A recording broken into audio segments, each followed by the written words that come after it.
Europa's Blood, a novel by James Daniel Shunk. In our last chapter, U-Jin Song and his team find themselves lost in the floating ship graveyard called Exotica, with a hidden tribe of Earthlings.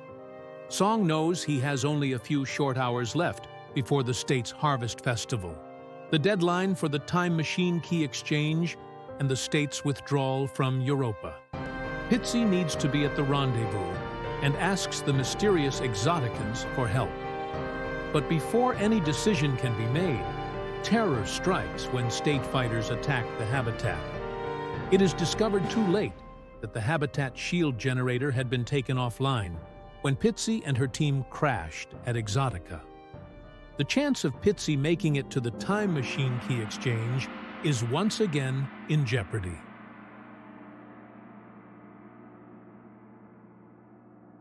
Chapter 16. The Pump. Nyala was excited and terrified as she drove the armored 8-wheel Rhino at a dangerous top speed of 60 kilometers per hour with near-zero visibility. Snow quickly covered the windscreen. The wipers raced back and forth with mad speed. "This is forward kill. Come in, aerial spike. Towak, do you receive?" She glanced back at her team seated along benches just behind her, with Ayak and Nyoki on one side and Jarbara on the other. "Everyone hold on!" Out of the dark came a parked snowplow. She turned hard at the last instant, taking off the truck's side mirror. The drop ship, piloted by Yupik, had just put them in the snow and was already headed back to Towak's warship, which sat directly overhead in orbit. All those inside the Rhino could hear Towak's voice over their earbud mics. "This is Aerial Spike. I'm reading all of you clearly, brothers." Towak was sitting with Kogonga, monitoring their mission from the operations center of the Flying Fox. "How are we doing on time?" Nyala asked. "Kogonga?" Towak said. They heard the distant voice of the chimpanzee. "Just under 2 hours, milord." "Acknowledged," Nyala said with a growl. "We're almost to the reactor." "Honor with you all," Towak said. Jarbara, who was sitting opposite Nyoki, looked stressed. "Indian," Nyoki said. "How's your heart?" "I have an evil feeling about this one, ape." Ayak, the Kodiak, looked up. "Jarbara, this mission will be without difficulty. All we do is lock down the pumping station without cause for concern." Nyoki groaned. The thick-muscled silverback flexed as he punched his electrified brass knuckles together. "Quiet, Kodiak." Then he slapped Jarbara's mace. "Hey, we will be remembered due to this day. Stories will be told of our adventures.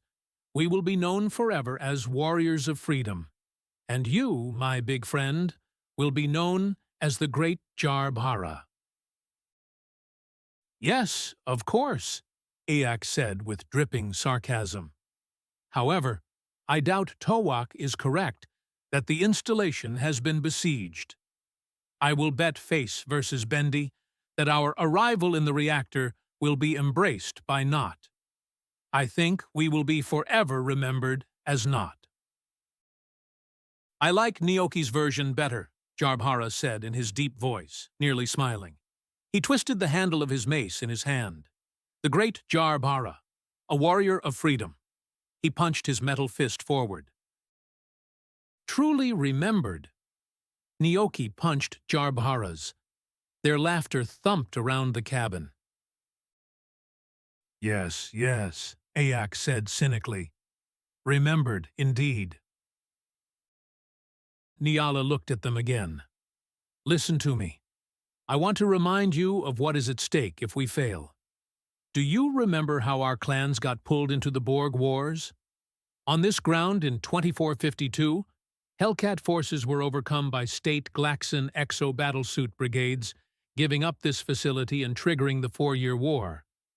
As you recall, henceforth, the state referred to it as the Night of Reckoning. She growled from the depths of her belly. We called it Hell Night. The protracted failure eventually drew all the clans into the war.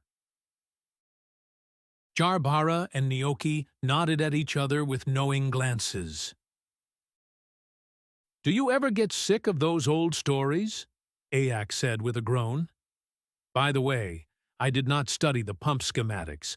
I had no time. Do we have to climb? I hate climbing. What? Nyala yelled back in a snapping voice. We won't have to do any climbing, will we? You know how I feel about heights, Ayak said. I mean on the reactor. Nyala growled now in anger. A giant scaredy bear, no expected climbing. When she was a kit, she hated it when Earth children called her a scaredy cat. She hoped it upset the Kodiak equally. Ayak grumbled under his breath. The armored transport continued to speed down the narrow snow-covered road between the installation buildings. Finally, the vehicle stopped in front of the reactor facility. Built into the wall of the building was a tall iron door. Nyala looked over at her friend, Jarbara, who was wiping sweat from his leathery brow. She leaned over. The great Jarbara, they will say. The big elephant laughed.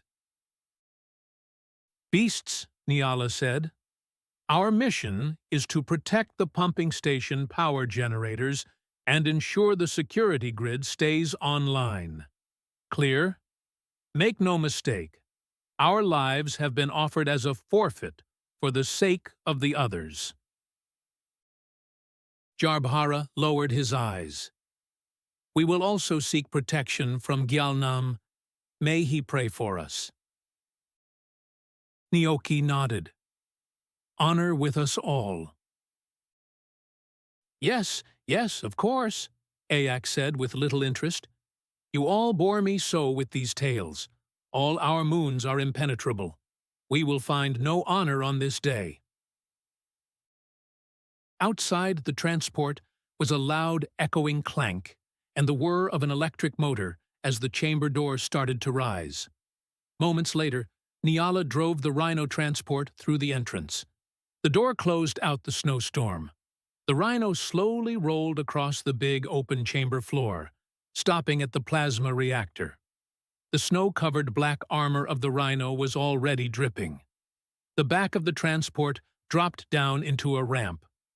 Nyala yanked on the parking brake and shut down the electric engine. Brothers, move! Move! The team exchanged a thumbs up and rushed out of the back of the transport. The first part of the mission was to secure the reactor. Then they would journey down to the pumping station and do a second security sweep. Nyala was gesturing toward the surrounding perimeter. Everyone spread out. Move with purpose. The team took a few minutes to search the grounds. They circled back and gathered near the closed pump elevator doors. It's clear, Nyoki said. Yes, agreed. I didn't see anything, Ayak said with a grumble. Jarbhara's head was above all the other members in height, and his eyes were still on the perimeter, searching. Seems clear, Captain. Nyala slung her crossbow. She tapped her earbud. My lord, the reactor is secure. Acknowledged, answered Towak from orbit. Nyala raised her hand to call the elevator, but stopped, frozen for several seconds without pressing the button. She thought, why is the elevator car at the pump below? Is someone down there? Who? Lord? We hear you, Towak said. I'm getting some interference.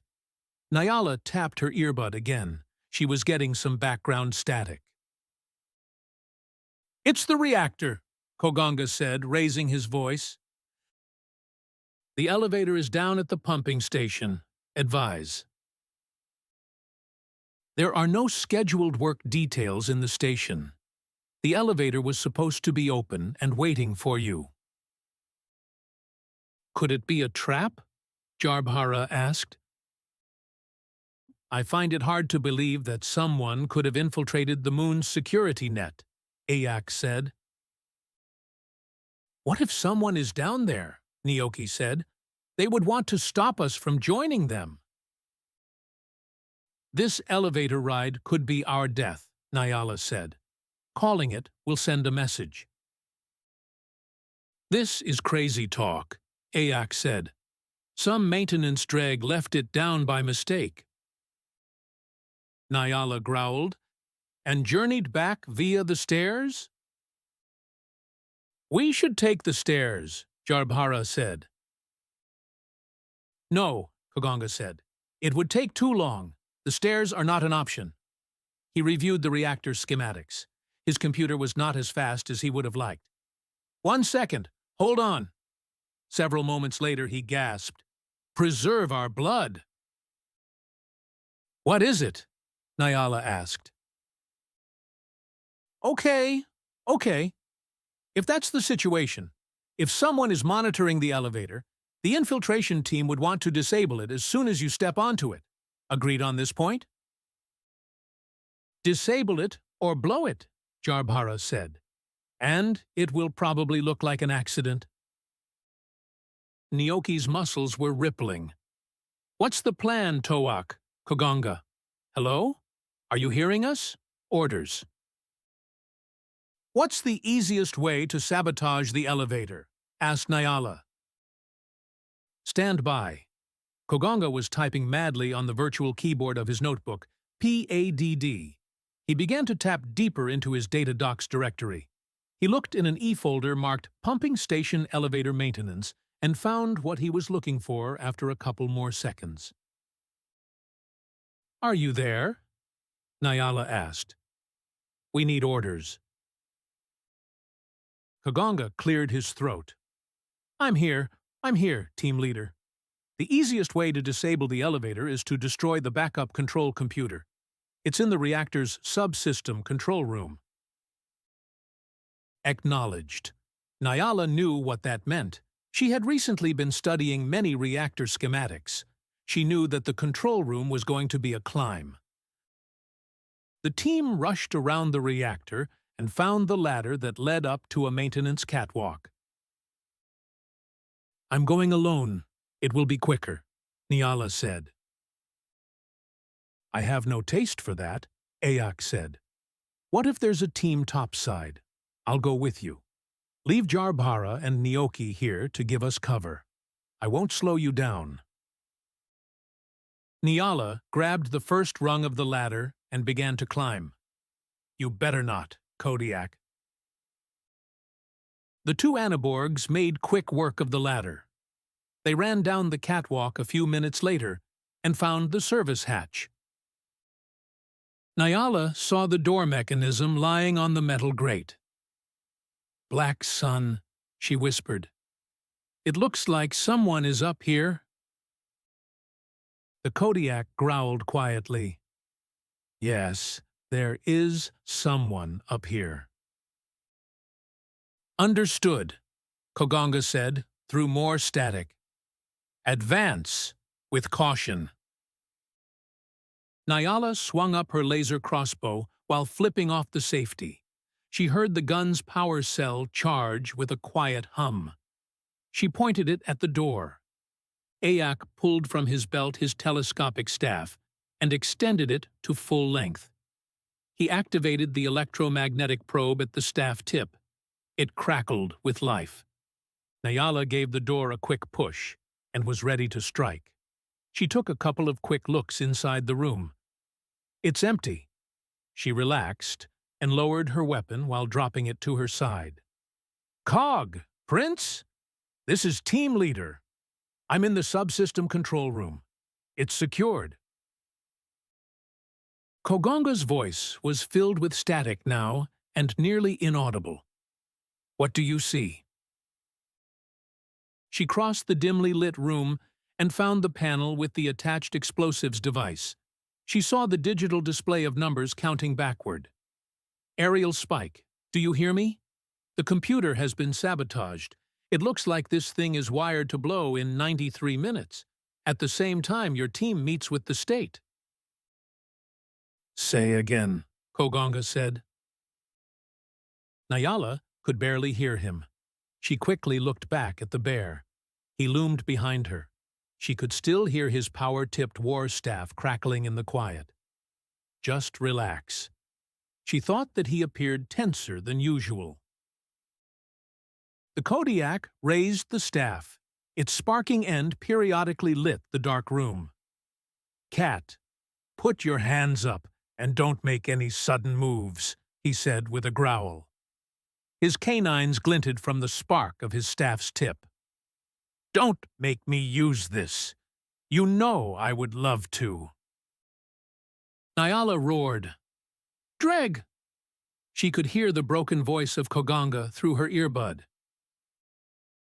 Static. What's hap? More static. Silence. Pride, Ayak snapped. Drop your link and your weapon. Nyala noticed that Ayak's link was lying on the floor in pieces. She growled. Ayak seemed to sense the accusing look. You're not me. You don't know my path. I had no choice. It seemed evident to Nyala that the Kodiak had struggled with his decision to betray the Brotherhoods. There was a look of pain in his eyes, not just anger. The state was somehow manipulating him. Why are you doing this? Does it make a difference? Yes, Nyala said.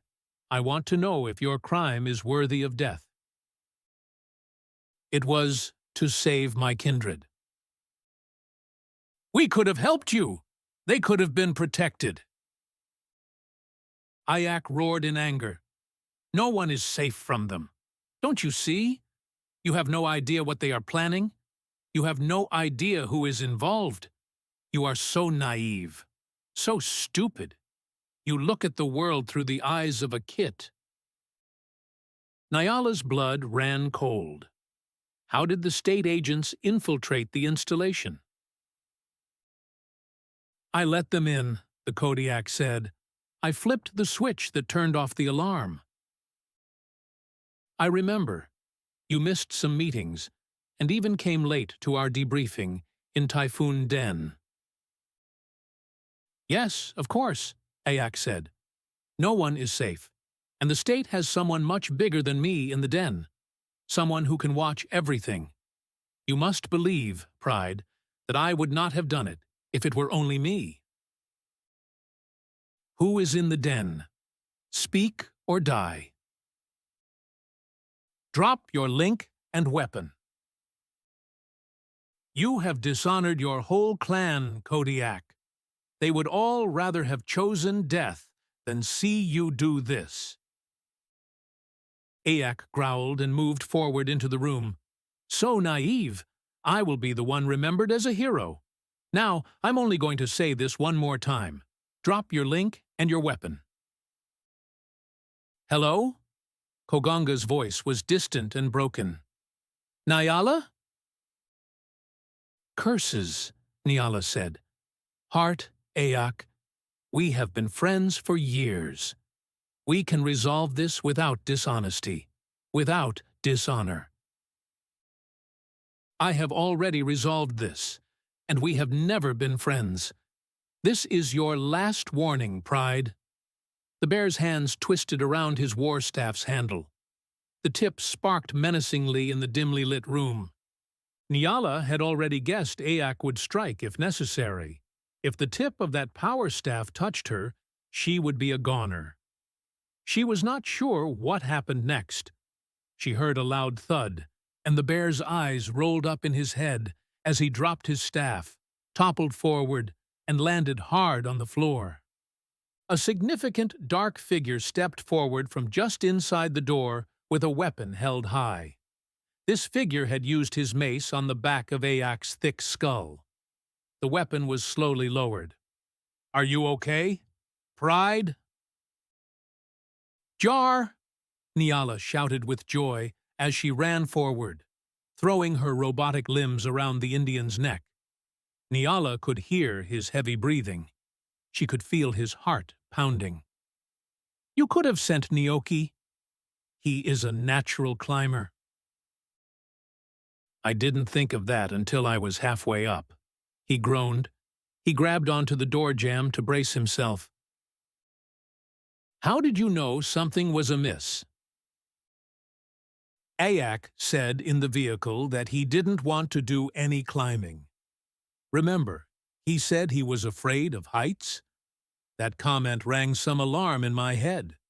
What special agent at his level could not do something so basic? "You are right," she snarled. And then he volunteered to come up and help. She patted her friend on the back. "I'm putting you in for a commendation." Jarbhara's mouth hung open. "What's that?" "It's a raise in pay, for one," Nyala said. "No, what's that?" Jarbhara pointed at the small device with the red blinking display stuck to the side of the panel. "I'm not sure." Nyala and Jarbhara investigated the explosive device. "It's obvious that the state is trying to keep us away from the pumping station," Nyala said. "It's state handiwork, P-45 tamper-resistant carbonite detonator with nitro digital readout.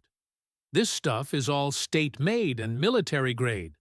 I would say there is enough C4 to clean out the room." "So that means we defuse it and then go straight down to the pumping station." "Yes, I agree," Jarbhara said. "If we can. Remember the tamper-resistant part?" "Look, I'll tie up Ayak and you deactivate the explosive." "I have the easy part," Jarbhara said with sarcasm. "Well, you are the expert." "Lucky me.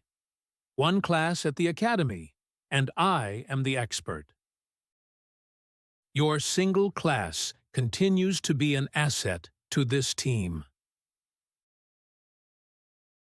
Towak was deep in thought as he rested his hand on the hilt of his sword. Probity. He was seated next to Yupik at his ship's cockpit console. Towak's thoughts continued to trouble him. Infiltration of Galileo Station had been confirmed, and Nyala's team could not fail. If it did, then Europa would be lost. Her mission was the only true one.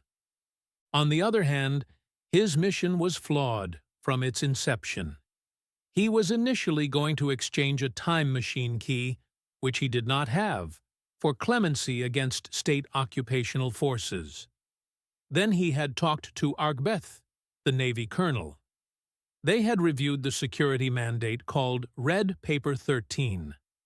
It read the key could be used as bait to draw out the time machine. With that, retrieve or destroy. This plan seemed especially silly now, as they'd never actually received the bait they needed to lure out the state. Pitzy had never made it. She had been the one to bring the key. He felt stupid now for trusting the Dreg human. When he had received the plan from the Martian DM, he had seriously considered stealing the key from Pitzy and trading. But this would have put him in direct violation of Red Paper 13. However, his father had convinced him that the time machine must be genuine.